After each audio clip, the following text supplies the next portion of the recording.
Olá, eu sou Daniela Rosendo,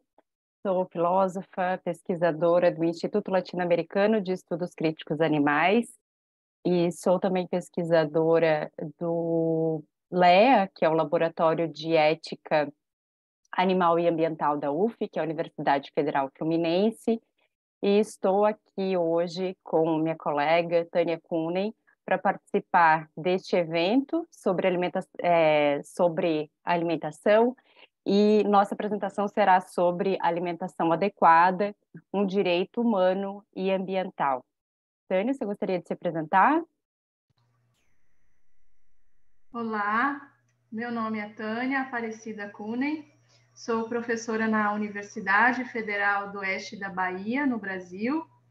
Sou pesquisadora que coordeno também o Grupo Marginais, o Grupo Interdisciplinar de Pesquisa sobre Minorias e Exclusões, aqui no Oeste da Bahia, de onde falo nesse momento. E tenho formação na filosofia e aqui também leciono disciplinas na área de ética, bioética e ética e política. E hoje, junto com a Daniela Rosendo, nós vamos então estamos aqui para falar para vocês um pouco sobre o conceito de alimentação adequada, desde uma perspectiva legal e também ética e política no Brasil.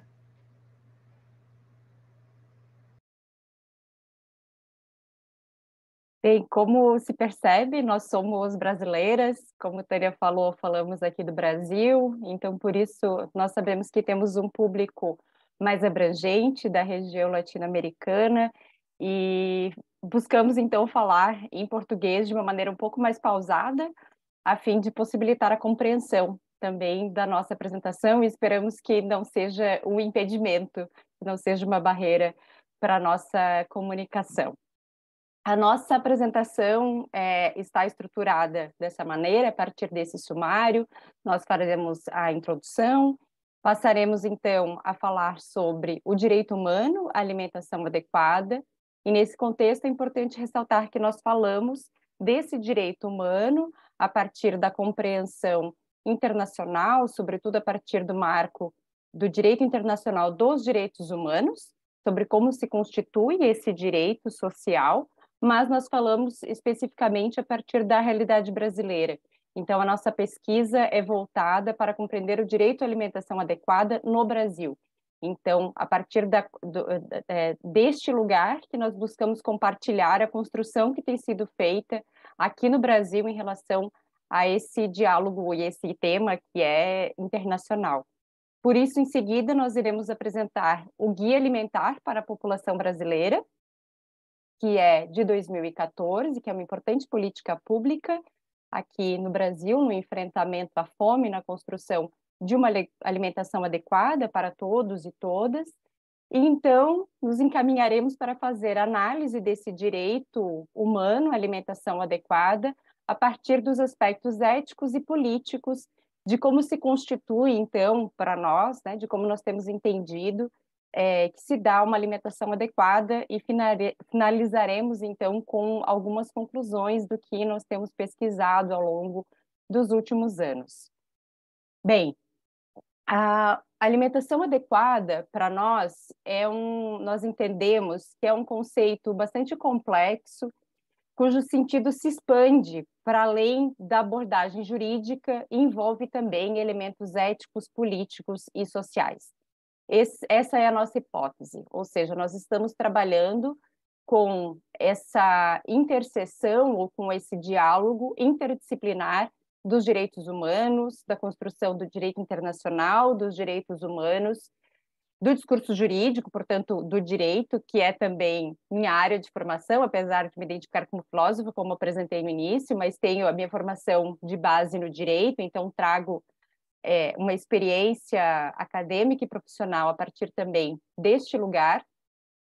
e, sobretudo, da filosofia, que é onde, né, um campo onde Tânia e eu nos encontramos, para fazer análise, então, dessa alimentação adequada a partir de elementos éticos, políticos e sociais. Então, o nosso desenvolvimento aqui em relação a essa temática da alimentação é expandindo, portanto, esse conceito para envolver os aspectos jurídicos, sociais, éticos e políticos. Então, isso significa que na nossa abordagem nós buscamos vincular a proposta legal ao debate ético e político com o fim de melhor especificar a noção de alimentação adequada, porque entendemos que na construção teórica em relação a como se constitui uma alimentação adequada, nós temos algumas falhas, nós temos algumas lacunas que nós buscamos, então, suprir com esse outro arcabouço ético e político, sobretudo a partir dos estudos animalistas e ambientais, além do social. Então, como que se constitui, né, hoje em dia, um direito humano à alimentação adequada, que é bastante conhecido a partir desse acrônimo DHAA. Então, nós, né, muitas vezes utilizamos essa sigla para se referir ao direito humano à alimentação adequada. Já existem algumas décadas de desenvolvimento no âmbito internacional em relação a essa temática. Então, desde a década de 60, mais especificamente a partir de 66, nós temos um pacto internacional que trata, ou que abarca também, a alimentação adequada, na medida em que temos dois pactos que dispõem sobre diversos direitos que são tanto civis, políticos, quanto econômicos, sociais e culturais, dentre os quais se enquadra também o direito à alimentação adequada. De forma geral, todos esses direitos estão dispostos, ainda que não de uma maneira específica, mas a partir de uma afirmação geral dos direitos humanos, temos eles dispostos na Declaração Universal dos Direitos Humanos, de 1948, mas, em razão de essa declaração não ter uma força normativa, ou seja, não ter uma força vinculativa, os Estados concordam, assumem um compromisso político com a declaração, mas não necessariamente ratificam esse documento. E, portanto, isso apresenta alguns limites em relação à cobrança ou à responsabilização dos Estados no cumprimento desses direitos. Por isso, nós temos nas décadas seguintes, ali, né, na década seguinte, mais especificamente em 66, como falei há pouco, dois tratados, que são dois pactos, que trazem especificamente esses direitos, que são o Pacto Internacional de Direitos Civis e Políticos e o Pacto Internacional de Direitos Econômicos, Sociais e Culturais. Muitos países ao redor do mundo ratificaram esses pactos e por isso nós temos, então, um documento jurídico, né, um compromisso jurídico para além do político, com os quais os Estados se comprometem e a partir dos quais nós temos, então, mecanismos para cobrar os Estados essa efetivação. E é o que ocorre com o Brasil, por exemplo, que ratificou esses pactos na década de 90. Então, ainda que esses documentos não tratem especificamente de como se constitui na prática essa alimentação adequada, o comentário geral 12 do Comitê de Direitos Econômicos, Sociais e Culturais da ONU, Organização das Nações Unidas, que é chamado de Comitê DESC, dá um contorno, mais especificamente, de como se dá esse direito. Então, ele diz que, fundamentalmente, as raízes do problema da fome e desnutrição não residem na falta de alimento, mas na falta de acesso ao alimento disponível, entre outras razões, por causa da pobreza de grandes segmentos da população mundial. Então, o que nós observamos quando vamos falar inicialmente do direito à alimentação adequada é que nós nos deparamos com o problema da fome, mas que o direito à alimentação não é apenas uma questão de erradicação da fome, mas nós precisamos olhar para outros elementos que vão constituir essa alimentação adequada. Então, com isso, nós temos também a identificação de que o problema da fome e da desnutrição não é um problema de falta. Nós temos, inclusive, um problema muito grave de desperdício de alimentos no mundo. Mas, então, se o problema não é a falta de alimentos, a questão está numa dimensão política, no acesso a essa alimentação, né? Então, essa seria uma dimensão importante quando a gente fala, né, de como se constitui essa alimentação adequada e quando a gente vai pensar sobre esse conceito. Então, lembrar que a questão da fome, né, é um problema político e, portanto, nós precisamos, né, de respostas adequadas dos estados para superar esse problema. Então, nós temos um contexto histórico brasileiro que remete à questão da fome em razão de aspectos como escolhas políticas que foram feitas,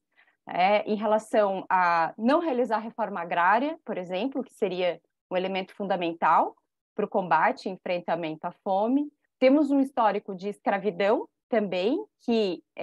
acaba impactando bastante nesse cenário. Então, hoje, a população mais empobrecida e mais sujeita à fome ou à insegurança alimentar, de uma maneira mais ampla, é a população negra, né? No Brasil, isso está diretamente relacionado com o contexto de escravidão e, portanto, de falta de acesso à educação e de políticas públicas de maneira geral, né?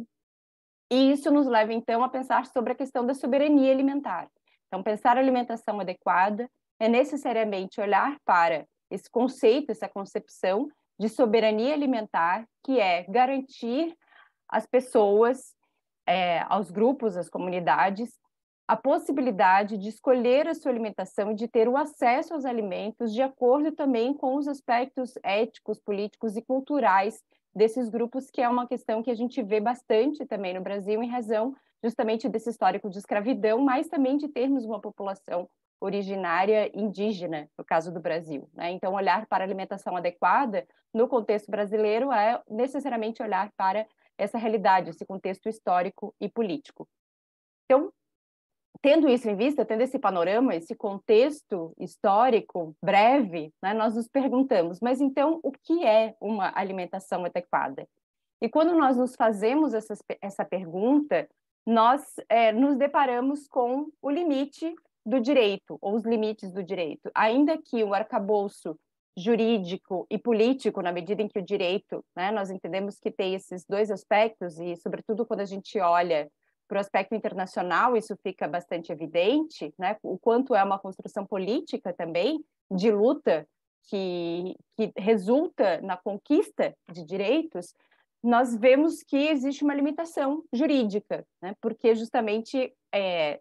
eliminar o problema da fome e garantir uma alimentação adequada a partir dessa concepção de soberania alimentar é um desafio bem mais amplo que demanda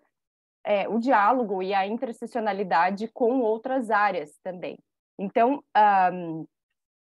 esse direito humano à alimentação adequada é tratado pela legislação, mas precisa de um diálogo com outras áreas também para entendermos, né, como ela vai se tornar adequada. E uma pergunta que nós vamos fazer, então, é: adequada para quem? Então, esse vai ser um aspecto importante, né, do direito à alimentação também. Então, seguindo, a gente vai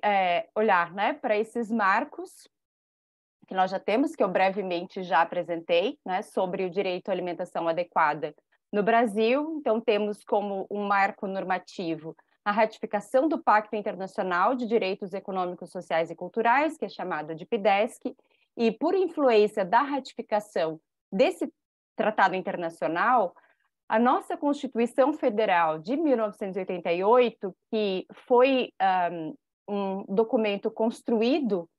coletivamente, então por isso a Constituição de 1988 é chamada também de Constituição Cidadã, porque teve de fato uma ampla participação popular na sua construção, não tinha inicialmente previsto de forma expressa o direito à alimentação como um direito social, apesar de ter um rol de direitos fundamentais bastante extenso logo no início da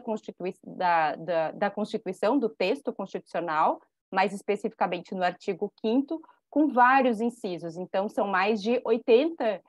70 incisos, quase 80, que dispõem sobre direitos fundamentais, além de outros artigos seguintes ao artigo 5º, que também dispõem sobre direitos sociais. Então, ainda que lá em 88 não tivesse sido previsto normativamente o direito à alimentação, uma emenda constitucional aprovada em 2010, que é a emenda 64, previu, né, incluiu especificamente o direito à alimentação como um direito social na nossa Constituição. Então, aqui a gente percebe a influência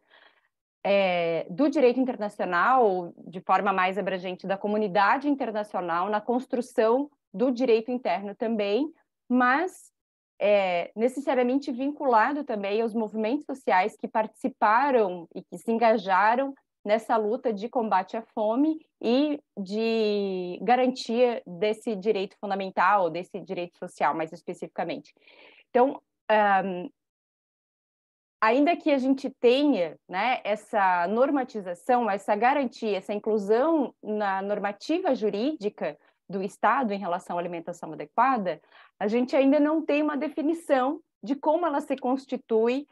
de forma adequada, efetivamente, né? Então, por isso, o Ministério da Saúde, que está, portanto, no âmbito do Executivo do Estado, tem uma definição de como se dá essa alimentação adequada. E essa definição, ela traz muitos elementos, né? Ela é bastante interessante porque ela vai tratar, vai reconhecer que é um direito humano, que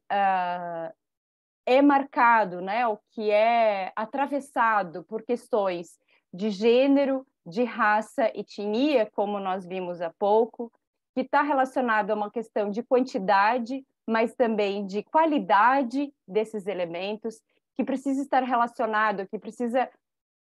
garantir que essa alimentação seja prazerosa, que ela traga equilíbrio para os indivíduos, né? Ela está relacionado com acesso permanente e regular, que tenha variedade em seus aspectos biológicos, que seja saudável. E aqui ela já traz um elemento chave importante para a gente fazer a relação com, fazer análise, né, dos aspectos éticos e políticos, que Tânia já vai trabalhar em seguida, que é a questão das práticas produtivas sustentáveis. Ou seja, quando o Ministério da Saúde nos apresenta um conceito de alimentação adequada, ele já traz esse olhar para a maneira como esse alimento é produzido, ou seja, ele não diz respeito apenas ao acesso, à qualidade do alimento, à garantia, né, do alimento, do acesso ao alimento para as pessoas, mas vai olhar para a forma como esse alimento também é produzido, que precisa ser por meio de práticas produtivas sustentáveis. E aí, mais uma vez, nós podemos nos perguntar, mas o que seria, então, uma prática produtiva sustentável? Então, eu passo agora em seguida para a Tânia, que vai continuar a apresentação olhando para esses aspectos.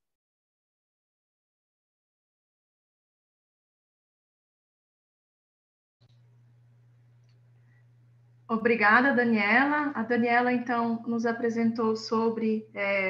os limites, né, do direito, sobretudo no âmbito internacional, para pensar a alimentação adequada em termos práticos, dadas as condições históricas desiguais e o cenário político que promove a pobreza, então dificulta também a implementação do direito à alimentação adequada a todas as pessoas, né? E Daniela também destacou uma certa dimensão positiva no direito humano à alimentação adequada no Brasil, a partir dos nossos marcos legais, e, sobretudo, então, a Lei Orgânica de Segurança Alimentar e Nutricional de 2006, né, que vai, então, também tratar da questão da segurança alimentar, de um conceito ampliado de saúde e de práticas alimentares que tenham em vista a preservação de uma diversidade cultural, regional, dado a dimensão do território nacional e a variedade de alimentos e culturas que nós temos, né? Nesse sentido, então, surge como um marco muito importante o Guia Alimentar da População Brasileira, do qual vocês estão agora vendo, né, uma imagem na tela de vocês, que tem a sua primeira edição no ano de 2008 e a segunda edição, então, publicada no ano de 2014. Esse guia, ele é um importante referencial político e ético à medida que ele vai estabelecer diversos princípios para pensar uma alimentação adequada em termos de uma dimensão mais prática, né, e positiva. Entre os diferentes princípios, então, que são apresentados nesse guia, que nós vamos comentar, então, agora na sequência, cabe destacar, então, a preparação dos alimentos que deve ser realizada com base nos alimentos naturais ou pouco processados, uma utilização baixa, né, ou em pequenas quantidades de óleos, gorduras, sal e açúcar. O guia também destaca a importância de limitar os alimentos, o consumo de alimentos processados e de evitar o consumo dos alimentos ultraprocessados. E esses são elementos, então, que já caracterizam essa dimensão positiva da alimentação, né? Entendendo que uma alimentação adequada, ela precisa ser saudável. Além disso, os demais princípios contidos no Guia Alimentar para a População Brasileira vão dar destaque para a coletividade do ato de comer, à medida que se chama atenção para um ambiente apropriado e a importância de nós não nos alimentarmos sozinhos, né, mas estarmos também na companhia de outras pessoas. O local onde vamos também ter acesso aos nossos alimentos naturais é algo importante, assim como o exercício, o planejamento e o compartilhamento das habilidades culinárias, que é um aspecto importante da alimentação que vem sendo muito prejudicado pelas políticas neoliberais, né? Que nos demandam um tempo excessivo dedicado ao trabalho, e nesse sentido, então, prejudicam também o desenvolvimento dessas habilidades culinárias. Então, é importante, para que a gente tenha uma alimentação adequada e saudável, também o tempo para o preparo do nosso alimento, ou quando esse preparo não é viável, que a gente possa buscar locais onde esses alimentos sejam preparados na hora, né? Por fim, então, como um último princípio que é apresentado pelo Guia Alimentar para a População Brasileira, nós temos a necessidade de acesso à informação. Então, para que o indivíduo possa escolher comer bem, é obrigação do Estado fornecer informações adequadas para que essa escolha ela seja realizada de uma forma crítica, né? Então, com isso, nós podemos inferir que a alimentação ela é uma prática social que permanece próxima, né, ou permanece associada a questões de justiça e de ética, à medida que uma série de condições sociais precisa ser satisfeitas para que a gente possa ter acesso à alimentação adequada, para que possamos preparar os alimentos e para que possamos ter as informações corretas, né, para tomar as decisões sobre as escolhas alimentares. Seguindo, então, com esses aspectos mais éticos e jurídicos, e políticos presentes no Guia Alimentar para a População Brasileira, além dos princípios já apresentados, o guia também vai destacar a importância da preservação e da variedade alimentar vinculada às diferentes culturas regionais e às diferentes etnias que integram o território brasileiro, aponta para o problema da produção e do consumo dos alimentos transgênicos, que levam adiante a monocultura e, nesse sentido, prejudicam a variedade e o plantio das sementes não transgênicas.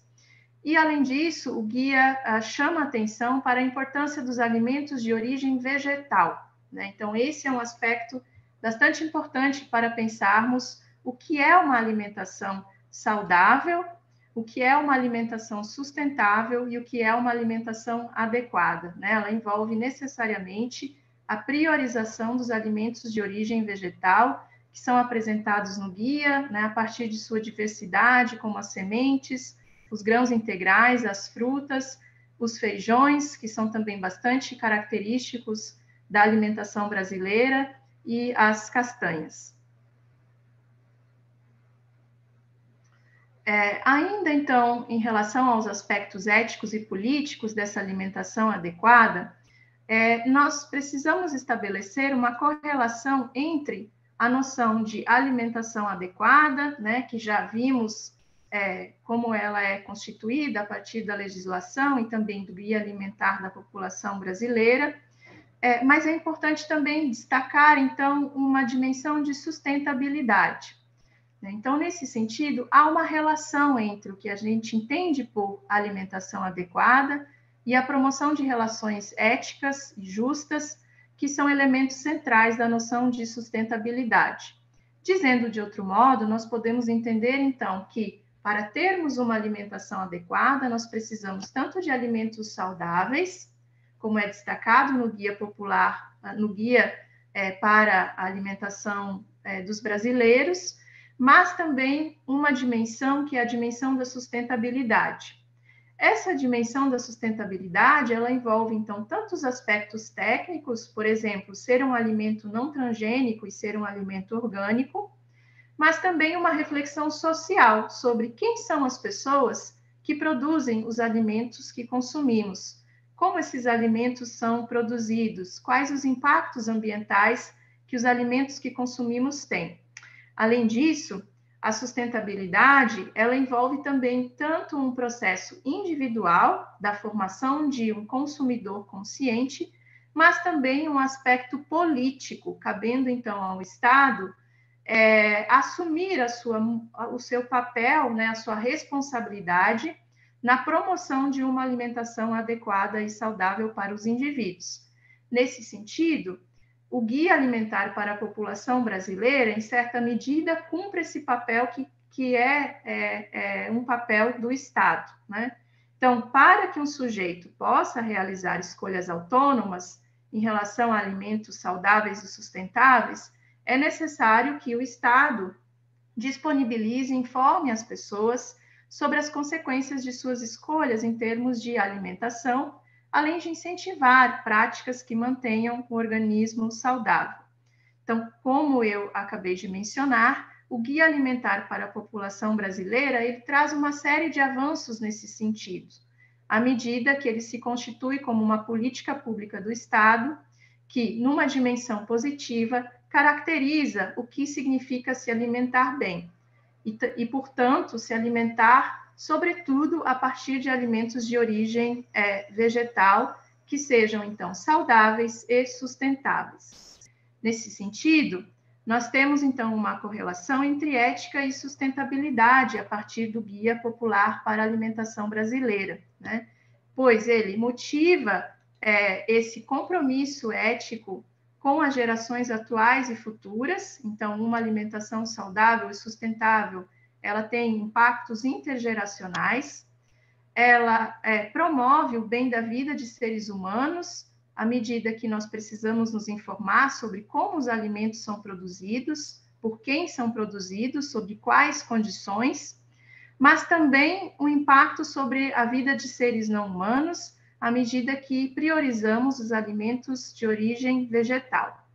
Então, por meio dessas noções de ética e sustentabilidade aplicadas à alimentação, nós podemos, então, promover uma autonomia para a escolha da alimentação sustentável. Seguindo, então, e já nos encaminhando também para algumas conclusões desse nosso breve momento de troca de informações sobre a alimentação, o direito à alimentação adequada e sua correlação com uma alimentação saudável e sustentável, nós temos, então, como conclusões principais que não se pode desvincular o direito humano à alimentação adequada de seus aspectos éticos e políticos, ou seja, a alimentação adequada, ela leva em conta tanto a formação de um sujeito consciente para a realização de escolhas alimentares, quanto a questão de como o alimento é produzido, respeitando a vida de seres humanos e de seres não humanos. Não há, então, como ter uma alimentação que seja tanto saudável quanto sustentável, se o alimento que consumimos, ele envolve a exploração de seres humanos, dos animais não humanos e do meio ambiente. Nesse sentido, uma alimentação baseada em plantas, e cabe destacar, plantas não transgênicas e orgânicas, é o que é mais adequado para alcançar um direito à alimentação adequada de todos e de todas as pessoas em diferentes partes do nosso país e do mundo. Bom, essas são algumas considerações, então, que trazemos a partir sobretudo de uma perspectiva da alimentação adequada no Brasil, né? E de algumas reflexões que Daniela e eu, então, temos construído em diálogo com a filosofia, as noções e os conceitos éticos e políticos, e agradecemos muito pela atenção de todos vocês.